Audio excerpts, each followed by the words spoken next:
How long has it been since we did an episode together? Like time-wise, we'll measure it. If we did the episode 20, July. which is, July. and was it's July. now February. Because it was my first meeting at my new job. It was in July. And it's February now. Yeah. So it's been a minute.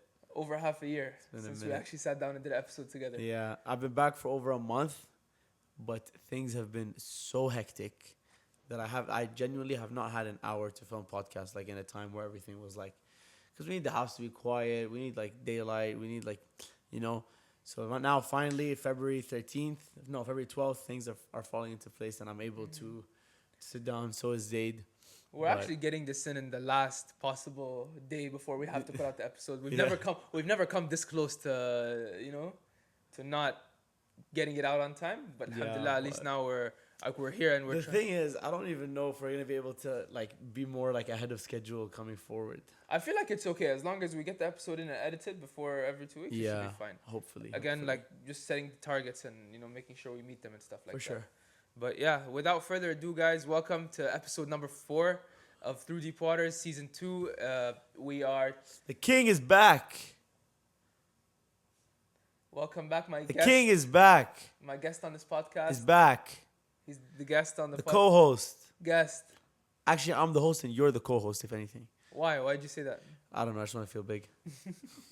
No reason. Yeah, but yes, it's so good to finally be back. Season 2, episode 4. And yeah. Just I missed this whole environment, and it's good to be here. It kind of feels trippy to be back filming again. Like it's not like I feel like we have to get familiar with it all over again. Yeah, right? I was telling Zayd before we started, I feel like a guest. Like I don't feel like this is my podcast, which is funny. I've been doing podcasts since. We have the Touchliner, me and my friend Josh, who has been on this podcast, and Zayd's been on ours as well. And I filmed that every single week, but like being on 3D Potters is just like I don't know. It feels I feel like it's a different setup because you're in person. Exactly. You're in person. You're actually sitting down with the mic and stuff. Whereas with that one, it's like a virtual podcast. Yeah. So you kind of can do it in your own setting. Whereas this has to this one needs a little like equipment preparation and stuff like that. Yeah. But yeah, without further ado, procrastination. So this is our second take. Yeah, this is second take. The first take I've Zayd kept saying procrastination. Apparently, I've been pronouncing it wrong my whole life. So I came prepared this episode, did all this preparation stuff, and then I've been saying it wrong all this time. So, stupid. I don't know. But yeah, without further ado, before we go ahead, make sure you like, comment, subscribe. Make sure you rate and review if you're on Spotify, Apple Podcasts, and spread the word as much as you can, and we appreciate it. And yeah, so I guess kind of the place to start with this is kind of defining procrastination. Yeah, go ahead. Or what it is. I think like it's a loose kind of definition, but basically the idea that you kind of delay tasks you delay tasks to kind of get that dopamine rush from whatever you're doing in that moment. So you're putting off the task that you need to do that'll help you in the future. It's not always for a dopamine rush. Sometimes it's just out of pure lack of a will to do something, right? Like it's not like sometimes you'll just be like, you could be just staring at a wall knowing that you have to write an assignment. It's not just you don't get a dopamine rush for staring at a wall, but it's also the anticipation of the mental strain coming up on the task that you're procrastinating. How much, I feel like another thing that people do with procrastination is so a lot of people hide behind the excuse of it's not hiding behind the excuse, but sometimes you're just not ready to face the reality. Let's say if me and you do a test, right? Yeah. And I'm paranoid that I'm not going to do well on the test. I might just say, I'm not going to try. I don't want to try because, you know what I mean? And then if I get a bad result, that's fine because I didn't try. You know what I mean?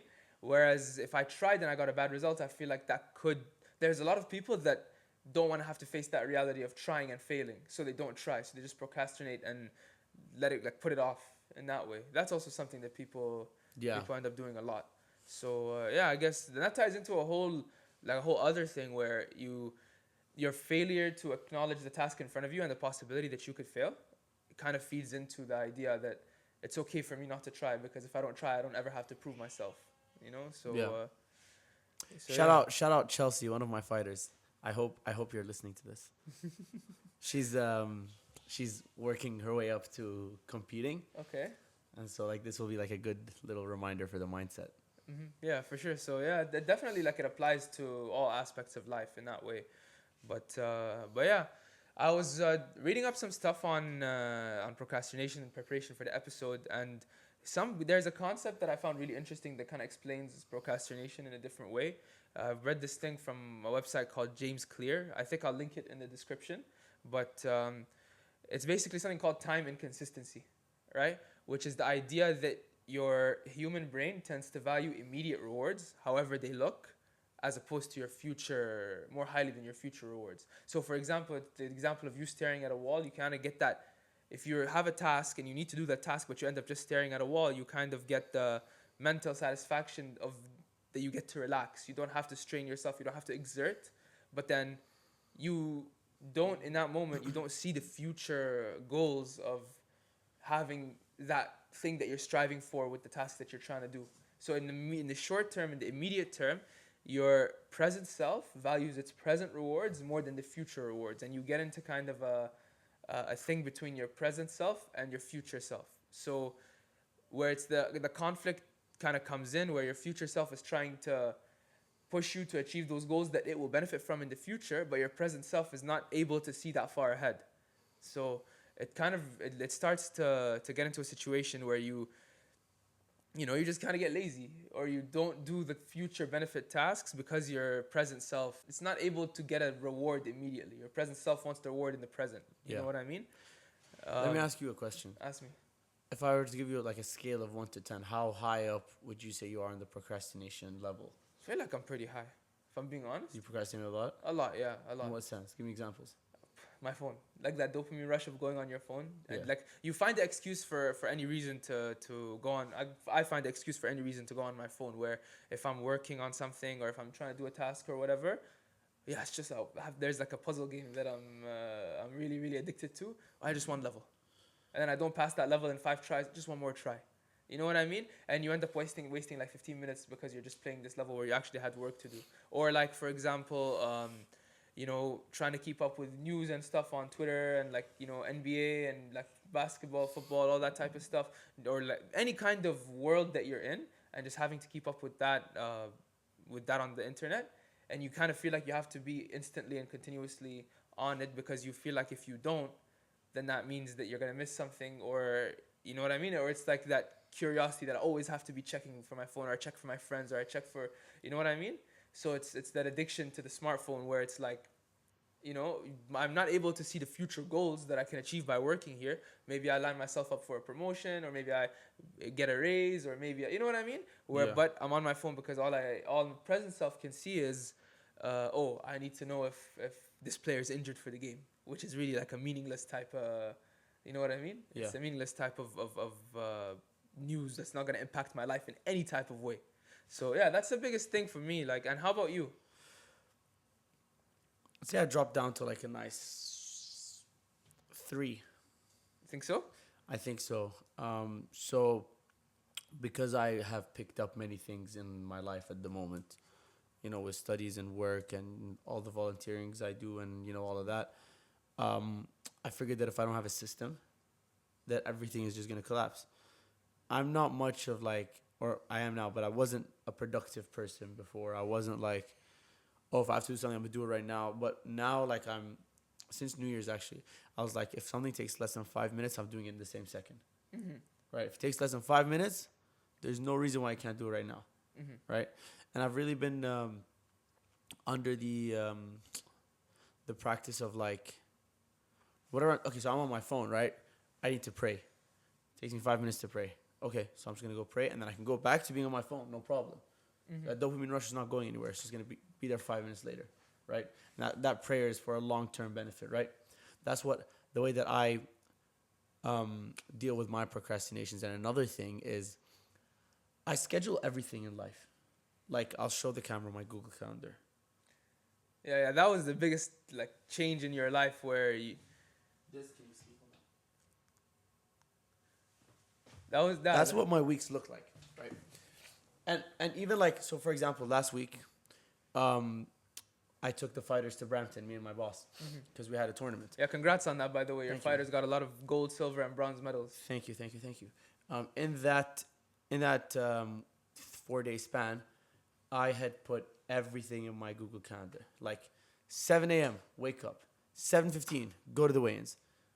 What time would the weigh-ins finish? Just around like 8:45. Okay, 8:45, take the fighters to breakfast.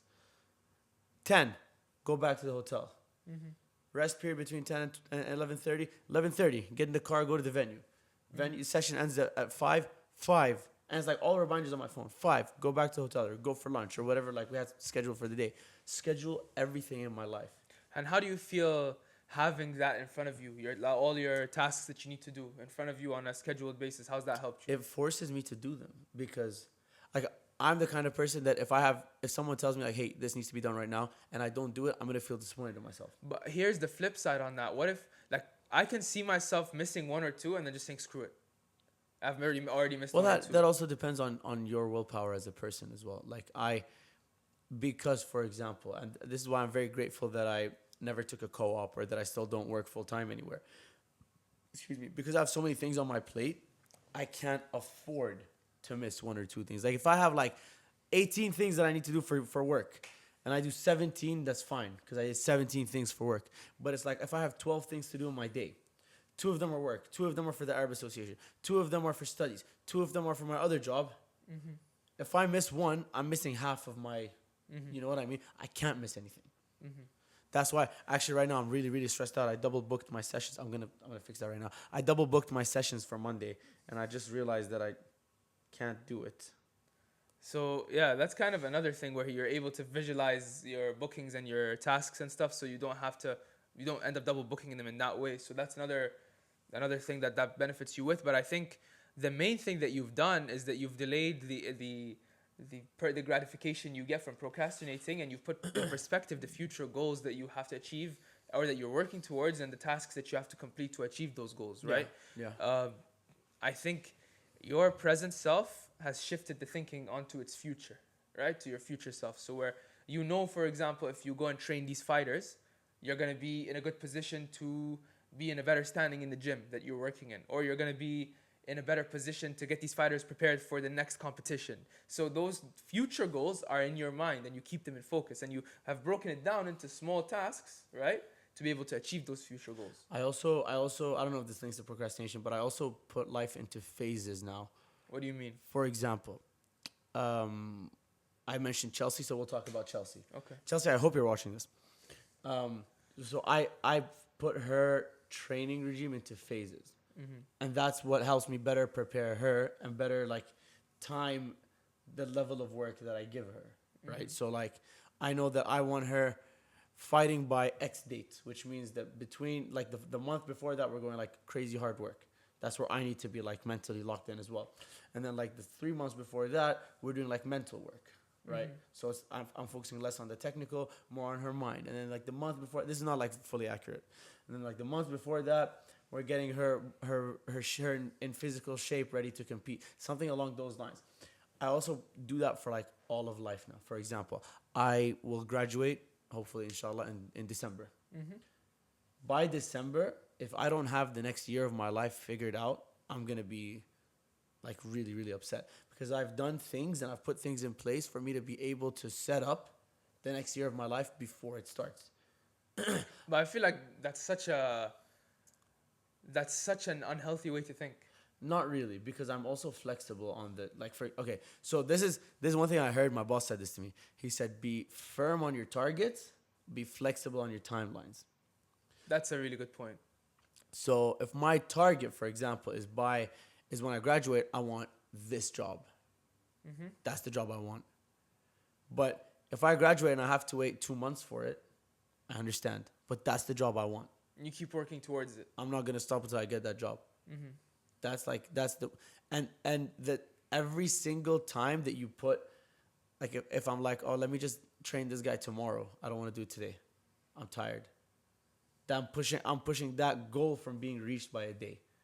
So how many times are you gonna procrastinate? And sometimes it's compound effect. So you delaying by a day can even delay that reward by even longer. Exactly. The butterfly effect that happens. So why would I? If I want, like for example, if I want my gratification in January, I have to be working every day until January. So so like if it's, you said in January, so you said you graduate in December, right? So what if like November comes around And how do you keep focus on the January goal and delay your November gratification so you can achieve your January goal? If that kind of makes sense. So you delay the make present, peace. you delay the present gratification for the future This one. is very nice. So from like 3-4 months ago, I've made peace with the fact that I will have no gratification until I reach that bigger goal. Right? If I have to live, I don't, but if I have to live depressed, hate my life for the next year so that I can achieve the goal that I'm so passionate about, I'm going to do it. And I'm ready to be sad every single day until January. However, I don't agree. What that then brought for me is now I'm getting gratification from things that I didn't see coming because I put my head down and I'm working really hard, right? For example, when my fighter won gold in the Brampton Cup, I cried. I was so happy I cried. I didn't expect that. Like these little wins, they start piling up and piling up and piling up. Why? Because you earned them. No, but I don't agree with the fact that you just have to live depressed or whatever to achieve your No, goal. I don't agree with it either. Like put in perspective that you have a goal that you're working towards. The idea is that you have to delay the reward so you don't get a present term reward from procrastination, and you get a future reward from achieving the goal that you have to achieve. So for a fighter to win the gold medal, obviously a lot of work has to go into it. But I think if we walk into life with the attitude of it's okay for us to just be depressed and down until we achieve our goals, we're going to miss out on the whole meaning of life. No, I agree. That's what I've learned through the experience is that, okay, like I said, I was ready for that to happen with the mindset that this is what's going to happen. And I still found that I can find so many like wins and happiness through the little things, even though I was looking to achieve the bigger thing. For example, do I go out and party? No. Do my friends? Yes. They have a gratification there that I don't. When much less recently, but when my friends are all in the student center, like just messing around and playing around, I'm at home planning sessions and working on like something for a meeting with someone. That touches on a good point where I think sometimes it's not beneficial for us to compare ourselves with others because procrastination is so widespread in society today, especially because people have way shorter attention spans than they did before, right? So if we procrastinate today, about a task, you might find people procrastinating for 90% of their tasks or whatever. And the widespread example you use for that is way more people in university do their assignments later rather than earlier. I have a 15-page essay due tonight that I barely started. But that's different. That's because you have a lot of priorities. But if let's say, for example, I've been messing around and I haven't started this task until the last day, right? And I see everybody around me do the same thing, that's going to make me feel like that's a valid and acceptable type of behavior when really it's not. You know what I mean? So the unhealthy thing about comparing yourself with others is that you end up copying other people's bad habits, especially when it comes to procrastination, where if I think it's okay because my friend does his job in like the last hour of his day and he just spends the first like 7 hours chilling around, if I follow that example, I'm going to be short on my expectations in my job because I'm not going to be able to fulfill them because chances are your friend is probably not fulfilling their expectation either. But you know what I mean? Like it's bad to follow the example of others.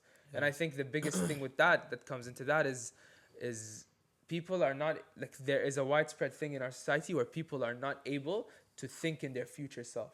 And that's why willpower is so hard today. Because how many times have, even just me and you, right? How many times have we sat in bed before a day or before a week and said, okay, this week I'm gonna take time to do this and that, learn a language, take lessons in a language and do my job and edit this podcast and have time to exercise and so on and so forth and explore, research different topics that I'm interested in, you know what I mean?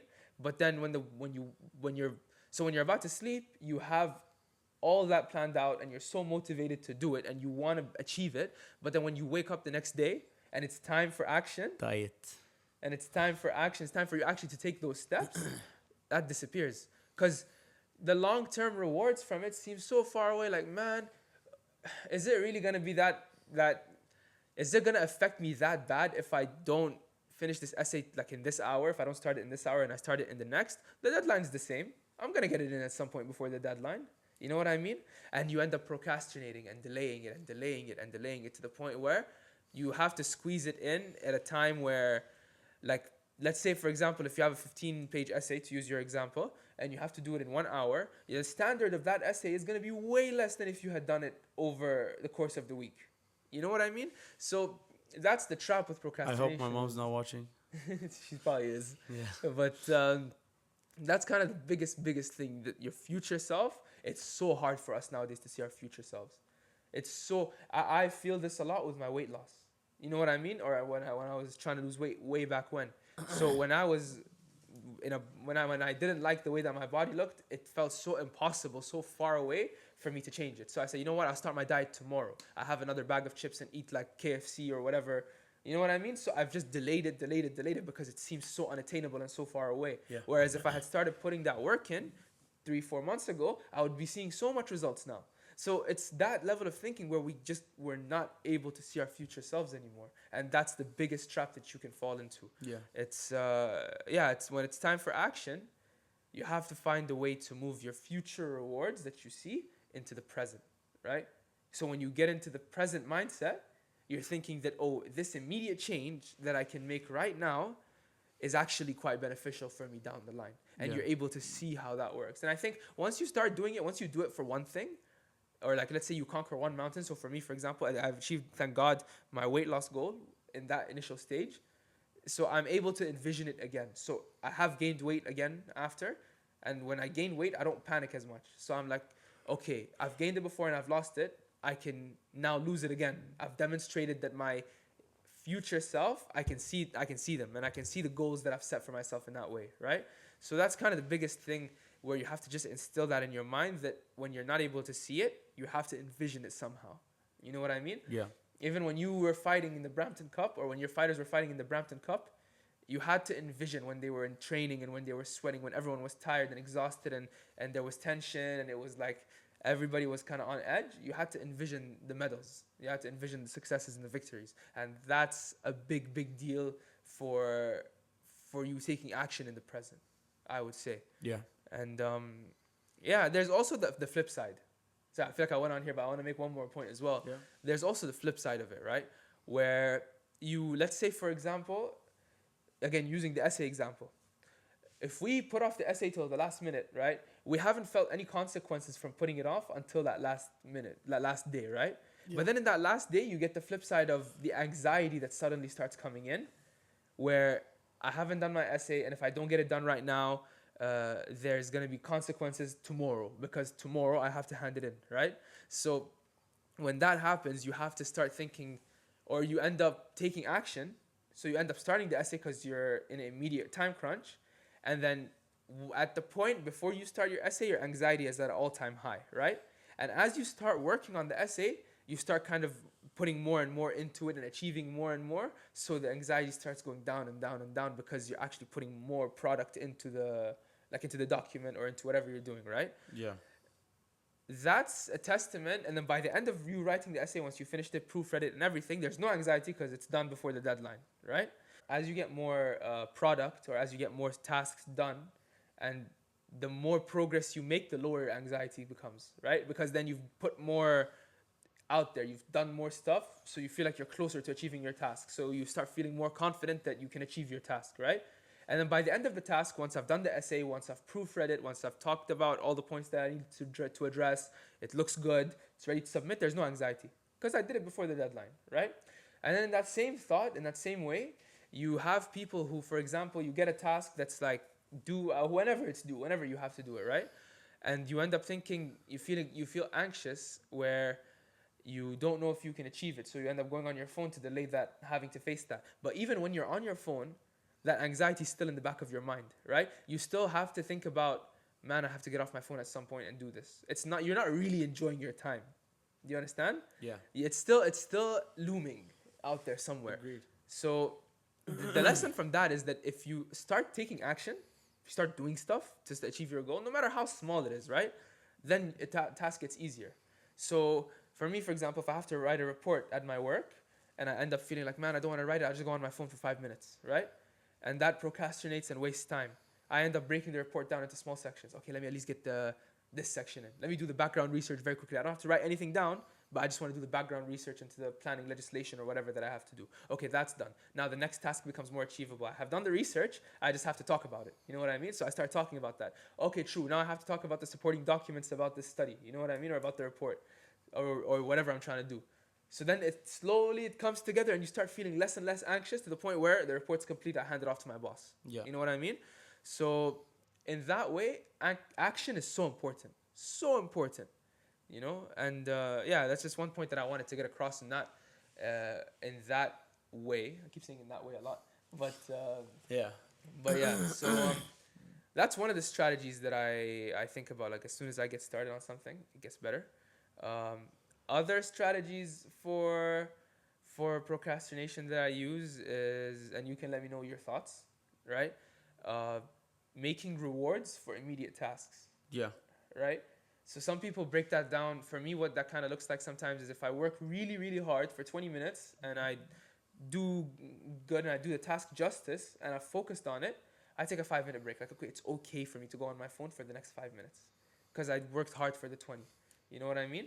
And small increments like that where, you know how, for example, even with pets, like if you're training a dog, right? The dog does the task, you give them a treat. Yeah. You have to think of your mind in that same way, right? You have to give your mind the treat. Because if you starve your mind from the dopamine, you're going to burn out. You're going to go off the rails. So take it in increments. You know what I mean? And then eventually, if you feel confident, you can increase those increments. So now if I'm working 30 minutes, I give myself the 5 minutes instead of the 20. You know what I mean? But you have to start somewhere, right? So that's kind of my whole thing with it. And how do you feel about accountability? I know that's something you done. I want to touch on where when you were trying to diet in the beginning, you used to post on your story what you were eating. Tell me a little bit about that and what that did for you. I used to feel very like I used to need accountability from people around me because I couldn't keep myself in check and I couldn't be real with myself. Like, oh, this is like what you're doing is bullshit. So that's why I used to have like a little private story with my friends and I just put like whatever food I was eating on that. So like people can see like, is he eating clean? Is he not eating clean? And they can give me a hard time if I'm not eating clean. It worked until it didn't. What does that mean? Because eventually, if I have like 10 people watching me eat, eventually they're going to stop caring. And then eventually I'm going to stop caring. So did you find that over the long term, they started being less invested? Yes, I don't blame them. It's not like, oh, they're bad friends. No, they're human beings. Like at the end of the day, it's just like they are not personal trainers. It's not their job to monitor my food. If someone wants to monitor my food, it's got to be me, right? I haven't been talking to people about this. This has been very like low key. I've been losing some weight. It's been going well, quite well, alhamdulillah. The difference is this time, a lot of it falls to your mindset, right? When I first like had my friends keep me accountable, I was like, well, I'm gonna have them keep me accountable because I'm too weak to do it myself. Then I sat down and I thought about it and I was like, why am I too weak to do it myself? Like, why? What is it that's stopping me from keeping myself accountable? What is it that's stopping me from pushing the plate away, right? But I also push back. I think accountability from others can be beneficial. It can be. But if it's all that you thrive off of, you cannot always have people hold you accountable. But see, if you have people hold you accountable, you become a dependent human being. No, but see, for example, sometimes, let's say, for example, me and you are in a group study session, right? And we're sitting and studying. And in that setting, for those 2-3 hours, however long we are together, it's really healthy for us to keep ourselves accountable. Like, hey, Zayd. Well, yeah, Zayd, this is in a group setting where you're in a team. For example, if I have a football team, if I'm coaching a football team, I expect all of them to keep. No, that's not what you could be doing whatever you're doing, right? And I'm doing, like, for example, you might do an assignment in accounting, and I might be doing a planning report. Yes, that's right? one thing. But and we're sitting together. I'm talking about your larger and longer goals. Like it's again with the concept of gratification. Like, okay, if I have someone tell me right now, get back to work, get off your phone. I do that with my friends a lot. Get off your phone, get back to work. Sure, they'll get off their phone and they'll go back to work, and that's great. But then when they go home, what's going to happen? They're going to study. They're going to go back on their phone. Why? It's like the concept of you give a man a fish, he eats for a day. You teach a man to fish, he eats for a lifetime. No, but I also think you should teach a man to celebrate his wins, man or woman, right? Like, for example, if I have you as my accountability partner, let's say, right? And I come to you, and let's say our target is to eat healthy, right? And I come to you and I say, I feel proud, like, oh, I didn't eat bad today. Let me go to Hussein because I want him to know. You know what I mean? That's one thing. Like and then you maybe see me and you're like, and you might remind me that Zayd, this is not beneficial for your long-term goals if you eat this food, right? Let me get this point across. It is definitely good, like if you have a partner, but again, you cannot always rely on the fact that someone will be available. For example, okay, I'm going through a bit of a fitness journey at the moment, you know, getting back into shape. Ben, one of my best friends, he's also doing a journey where he's trying to bulk up and gain a lot of muscle. We're doing it simultaneously. We talk to each other about our progress, but at the end of the day, I'm doing my thing. I'm motivating myself. I'm disciplining myself, and he's doing the same. Why? Because you live your life and they live theirs. They can hold you accountable for today, for tomorrow. They're not going to be there to hold you accountable for a month, 2 months, 3 months from now. That doesn't stop you from being able to say, hey, look, I did this today. I feel proud. For example, okay, I'll talk numbers. I haven't talked numbers with pretty much anyone. But when I came back to Canada January 1st, I was 201 pounds. That's the heaviest I've ever been. Terrible, terrible time. It's February 13th. Right now, I weighed at 189.4. Right? That's 11 pounds down in a month. Right? I haven't told anyone. Why? Because I thought to myself that the only way, because first of all, again with the long-term gratification, my target is 170. So I still got 19 more pounds to lose. Which means I now have to think about how I'm eating today and how I'm exercising today. It's not for tomorrow. It's for, and this is what we talked about in the first ever episode. It's not for tomorrow. It's for Hussein in May, because my target is to hit it by May. And now I've spoken to myself and discussed with myself that if I have to rely on Zayd or Ben or Josh or whoever to keep me on my targets, I'm not hitting those targets. Because this isn't a 1 week, 2 week, 3 week thing. Nor are they my coaches, and I don't pay them to do this. So eventually they're gonna check on me less. And I'm gonna be able to sneak away and eat this and eat that. Whereas I am my own coach. I am my motivator. I'm the guy who's gonna check up on me all the time, make sure that I'm doing it right. So if when I used to post the pictures, I used to be like, okay, I can't disappoint my friends. Now I don't care if I disappoint my friends. I can't disappoint myself. I'm going to be so disappointed in myself if it's the end of May and I weigh anything more than 175 pounds. You know what? No, end of April. Because if what, you think I can't lose 14 pounds in 2 months? Of course I can. It's 14 pounds. So why am I then going to go to my friends and say, hey, I want you to ask me what I'm eating every single day for the next 2 months? Because that's not going to... I think this is one of the ways in which you're finding more willpower to do things yourself. But I definitely think that while you have to be the main motivator for yourself, it's so helpful to have others check in and remind you of why you're doing what you're doing. That's fine, but it's helpful. But you can't let it be the source of motivation. It can't be your only mechanism. You know what I mean? So, for example, I can't... Because what happens when that friend is busy? What happens? You just don't work? No, fair enough. But I think in spurts, it's definitely helpful. I think as a secondary motivation, it's definitely helpful. So it's really nice to be reminded of why I'm doing what I'm doing, or what my goals are, or how my immediate tasks can achieve my goals in the future by an external party. But if I don't have that motivation myself, I'm not going anywhere, because I'm just going to be trying to please the external party. Agreed. If that makes sense. But and there is a bit of all this self-motivation. At the same time, do you know how many times I've visualized being able to take a picture of my abs again and send it to my friends and say, hey, look, I'm back. You know, and they're going to see that and be like, yo, he actually did that. You know, like I am looking for a gratification from people. Not people, from like my close friends. But it's like, I also understand that I first have to show that I'm serious about my work and start working hard myself, so that when I reach that goal, I can celebrate it with my friends. I'm not saying I'm going to reach that goal and then not say a word to anybody and not let anyone say good things about me. No. But I'm also like, okay, you want to feel good? Finish the task, feel as good as you want. Like when we were in camp, some of the fighters would come to me and say, "Hey, Hussein, like coach, you're doing such a great job. Like you've worked so well with the fighters, and you're teaching us great things and this and that." And I like in my mind, I'm like, "That's great. I'm not gonna think about that until after." And then after the tournament, I'll celebrate as much as I want. Yeah. You know, the gratification from other people is very, very, very necessary, but it's also a matter of knowing when to accept it. Look, I think we're mixing up the difference between gratification and accountability, right? So for me, gratification, I try not to take it from others as much as possible, where I don't want my tasks to mean more to another person than they do to me, right? That's the biggest thing. But while we say that, it's also important for me to select people that I trust and kind of ask them to, even though I have the motivation inside me to do my task and achieve my goal, sometimes everybody has moments where they kind of lose it a little bit or they lose their way.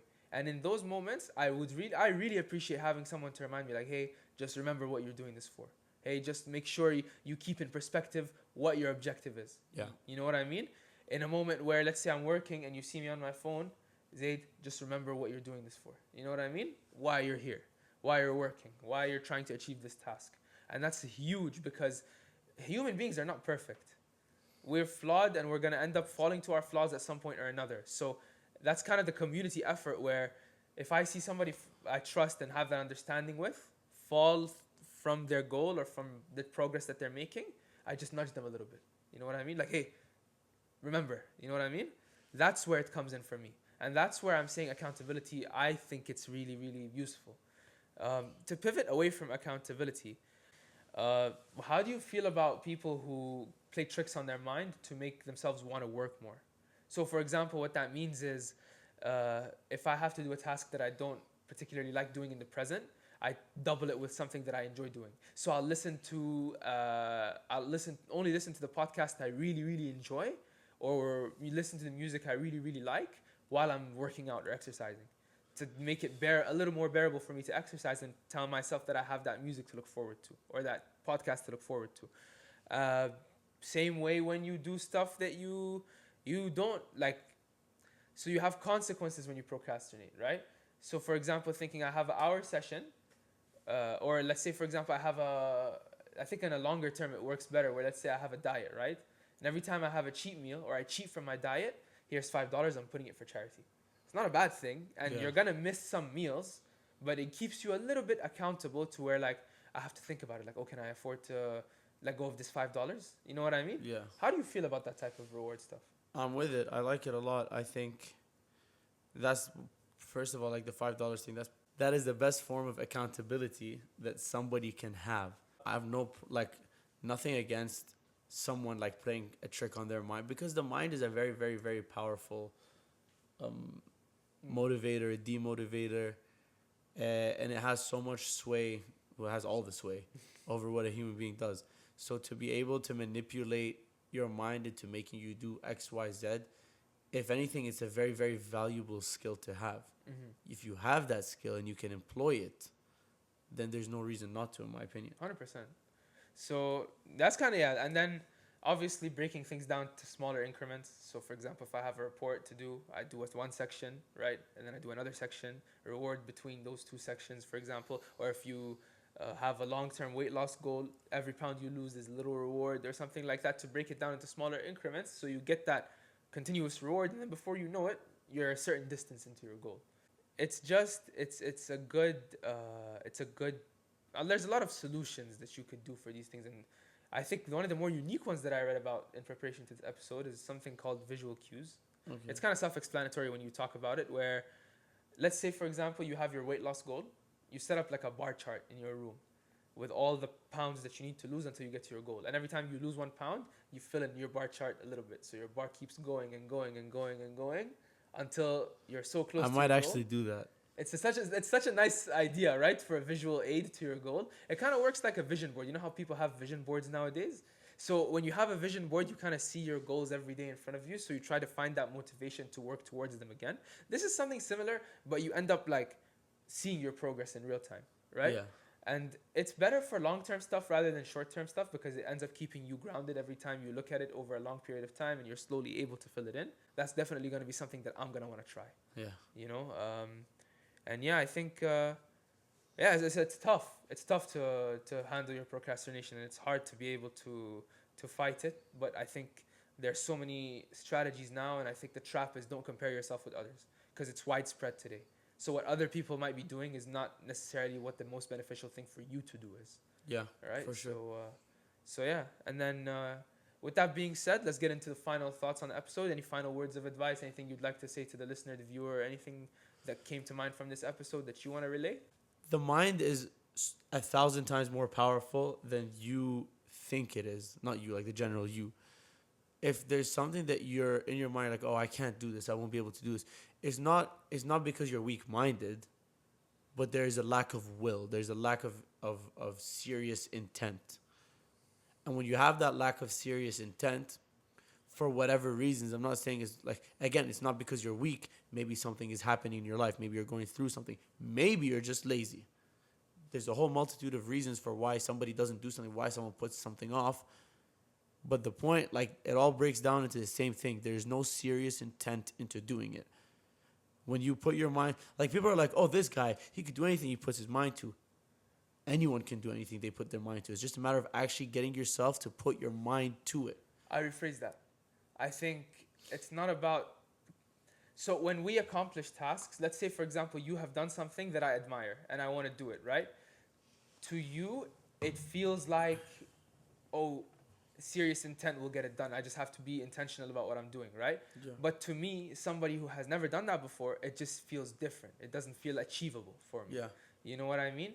There's the thing, I don't know if you actually know about this, but there's this thing about Kawhi Leonard, right? Yeah. So you know how he's one of the best defenders in the NBA, right? There was a story I read somewhere where in college He used more money get paid. no, he used to get frustrated with his teammates, right? Yeah. So you know how in the NBA, in basketball, very quickly, if you are defending somebody and the person that's attacking beats you, like goes past you, there's something called help defense. So the next person comes along to cover for you. You know what I mean? It's a very regular thing that happens in basketball. Kawhi used to get frustrated, like, why do I have to do help defense? Why can't he just stay in front of his man? He was so gifted that he didn't need to ever think about help defense because he was like able to stay in front of his man 95% of the time, right? Not everybody has that ability. So to him, it's like, oh, you can't stay in front of your man on defense, so you're not trying. But he's a lot more gifted. Whereas a different basketball player can get to the same level of defending capability or similar to Kawhi, but they might not be able to see it as just, oh, I need to apply myself seriously. There might be so much regimen that goes into it. And to them at the beginning of the mountain, it might feel so unachievable. When they start climbing the mountain slowly, they might start finding themselves able to slowly envision that goal.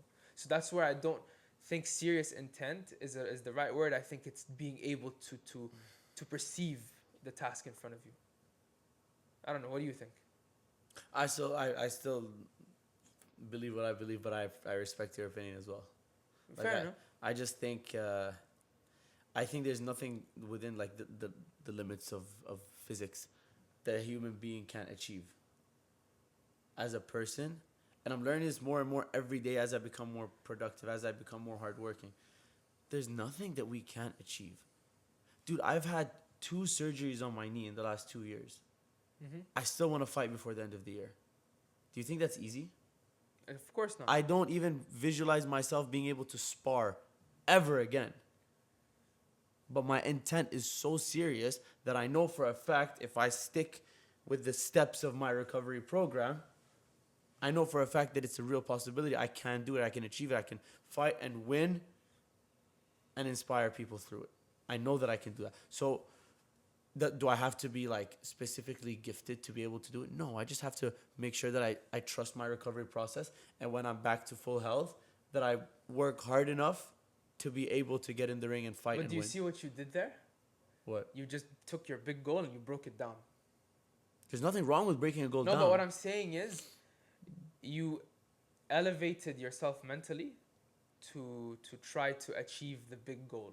to kind of envision it, right? It took an effort from you to envision that goal before you can start working towards it.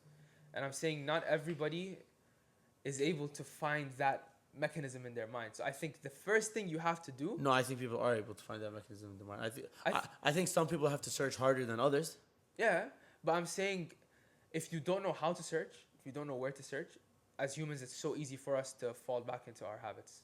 Do you understand? So like if I'm fat, for example, when I used to be fat, I don't envision myself being slim because I don't know what that looks like. Okay, fine. I can picture, six pack, whatever, this and that. But at the same time, I don't see myself, because it's not been done. Yeah, but it's all about faith. No, but look, like it's the same thing as like, well, if you see somebody do something and you haven't done it, you feel like you're less because you think you can't do it. And a human brain, we can think of things as, oh, it's achievable. You just have to have faith because we have achieved certain things that have allowed us to shift our perspective. Not everybody has achieved their goals in that way to have that shift in perspective to think that they can do anything. So for a lot of people, a lot feels impossible, and it's more about the feeling than the actual fact of whether it's impossible or not. That's stopping them from actually getting out there and doing what they need to do. We want to know what you think. So that was our advice and our opinions on the matter. There's a little bit of a debate to end the episode. Let us know what side of the coin you fall on. Regardless, we're still promoting good habits in terms of procrastination, and we still want everybody to do well, and we still want people to be able to achieve their goals and stuff. And we hope that this episode kind of provided that blueprint for you to get out there and work towards what you want to work towards, or be able to start at least envisioning yourself in that position that you want to be in whatever task that you think you're thinking of. So with that being said, thank you guys so much for watching. We appreciate you tuning in. Welcome back, Hassan, to the podcast. Post for the thumbnail. He didn't even say post for the thumbnail. Oh man, sorry. Post for the thumbnail. All right. That being said, we out. Back. Take care. Thank you for